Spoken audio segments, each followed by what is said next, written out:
শরীর আমার সিদ্ধান্ত আমার, জোরে কর নাউজুবিল্লাহ। এটা কি জাতীয় কথা?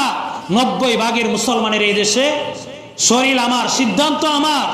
ইনিল হুকমু ইল্লা লিল্লাহ, ইনিল হুকমু ইল্লা লিল্লাহ। আল্লাহর জমিনে একমাত্র বিধান চলবে কার? আল্লাহ।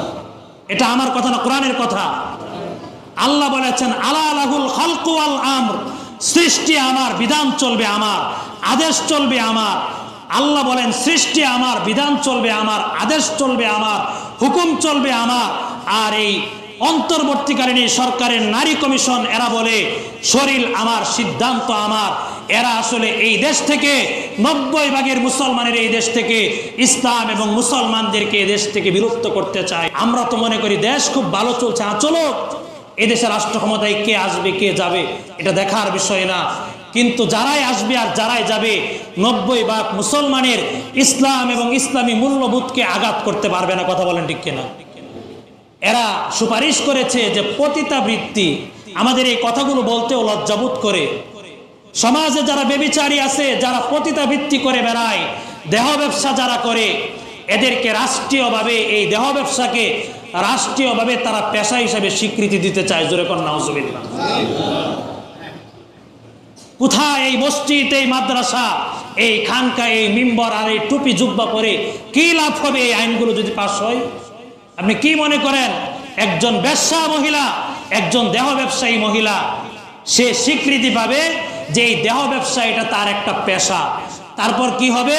কৃষকের জন্য যেরকম ভর্তুকি হয়, শ্রমজীবী ভাইদের জন্য যেরকম সরকার ভর্তুকি দেয়, দেখবেন আমার আপনার কষ্ট উপার্জিত এই রাজস্ব থেকে এই পতিতাবৃত্তি যারা করে, ব্যবসায়ী যারা আছে, দেহ ব্যবসায়ী, এদেরকেও রাষ্ট্রীয়ভাবে ভাতা দেওয়া হবে। জোরে কর নাউজুবিল্লাহ।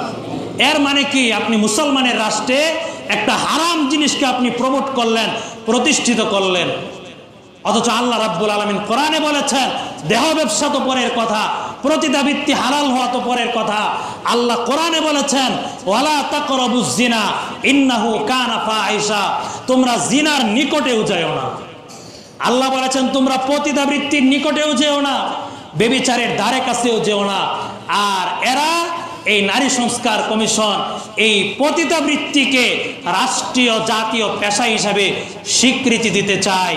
প্রিয় ভাইয়েরা আমার, এই মসজিদ মাদ্রাসা মিম্বর দিয়ে কোনো কাজে হবে না। এই আইনগুলো যদি পাশ হয়ে যায়, একবার যদি আইন পাশ হয় গণতান্ত্রিক রাষ্ট্রে, সেই আইনগুলোকে আবার বাদ দেওয়া অনেক কঠিন।